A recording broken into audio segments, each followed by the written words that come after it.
tardes, mi nombre es Ashley Villavicencio, estudio la licenciatura en Criminología y me encuentro en séptimo cuatrimestre. En estos momentos me encuentro en Cananea, pero estudio en el campus de Navojoa. Hoy les comentaré un poco de la materia de balística, que es una materia que a mi ver es muy interesante. Al principio vimos sobre la ecuación diferencial, que es una ecuación en la que la incógnita a despejar no es un número sino una función. Las operaciones que intervienen en la ecuación incluyen la derivación, además de las operaciones habituales. Las ecuaciones diferenciales pueden dividirse en varios tipos.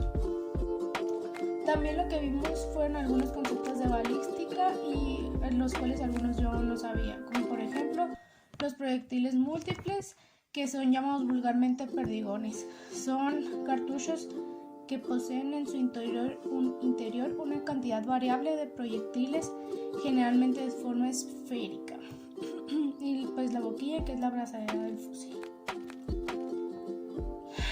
Las leyes de resistencia cuadrática están formadas por algunos tipos de leyes, como la ley de Ohms, ley de resistencia y la ley de resistividad.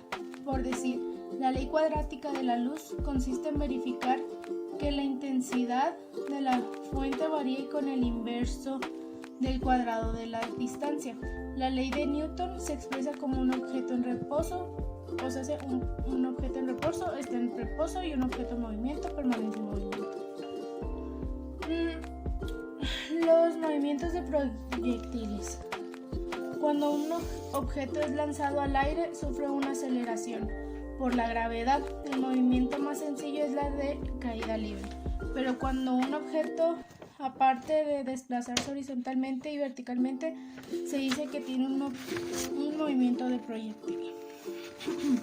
La balística exterior bajo esta denominación se conoce con la parte de la balística forense, que entiende lo que acontece con el proyectil desde que éste abandona la boca del cañón hasta que alcanza el blanco, es decir, que se dedica fundamentalmente al estudio de la trayectoria de los proyectiles, y es por lo tanto la división de esta disciplina que más se ajusta a la definición lingüística del término balística. Las trayectorias de las postas o perdigones disparados por una escopeta siguen básicamente los mismos principios que la trayectoria de un proyectil de forma ojival. Sin embargo, se observan algunas diferencias entre la balística de proyectiles esféricos y la de los proyectiles ojivales con rotación. ¿Y cómo influye el retroceso en la precisión? Curiosamente, y en contra de lo que la lógica nos puede hacer creer, el retroceso del arma no influye en absoluto en la precisión del disparo, ya que dicho retroceso se produce una vez que el proyectil ha abandonado el cañón y se dirige a su objetivo. Las características y diferentes tipos de blanco, como lo son los autos, las paredes, la vestimenta, todo eso tiene que revisarse bien, ya que nos sirve a la hora de hacer nuestro dictamen o el reporte. Las lesiones de arma de fuego. Hablamos sobre la importancia sobre la investigación. Esto es para saber cómo ocurrieron los hechos y cuál fue el motivo, razón o circunstancia que provocó que ocurrieran tales hechos delictivos. Las tres primarias áreas de investigación causadas por arma de fuego son la escena del hecho, que es el lugar donde ocurrió el acontecimiento, se recopilan los casquillos, el arma si es que quedó en el lugar de los hechos, y todo esto por parte del personal de criminalística. El cadáver. Se investigan las lesiones, la posición de la víctima, los residuos de pólvora que se puedan encontrar en el cuerpo o en la vestimenta de la víctima. Y por último sería el sospechoso. Se refiere a las lesiones, el resto de pólvora, etc. Los factores que determinan la trayectoria de un proyectil sería la altitud, la temperatura y la humedad, que son tres factores principales que influyen en la densidad del aire al cual el proyectil debe atravesar para alcanzar el objetivo con precisión. Además de estos tres principales factores, también existen tres fuerzas de acción que hacen que se dirija el movimiento de un proyectil al ser disparado por un arma de fuego. Estas tres fuerzas de acción son los gases de combustión, que son los que empujan hacia el blanco, el rozamiento contra el aire, que es el que detiene gradualmente el movimiento, y por último, la fuerza de gravedad, que es la que atrae hacia el suelo. Y investigamos qué pasa con el proyectil cuando impacta en el blanco. Dentro del organismo, el proyectil o sus fragmentos pueden desplazarse y embolizar con mayor frecuencia en el sistema arterial. En la experiencia de uno de los autores, un proyectil de calibre 6.25 milímetros obstruyó la uretra y finalmente fue expulsada a través de esta.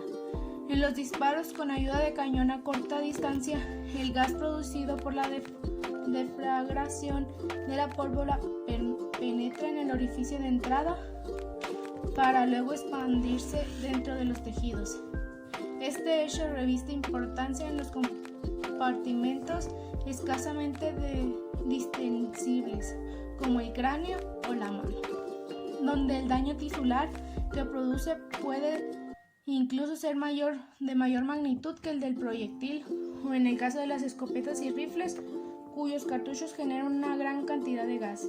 Impacto de proyectiles en vidrio. Resulta muy frecuente, especialmente en las grandes ciudades, como producto de un tiroteo, un atentado, homicidio o suicidio.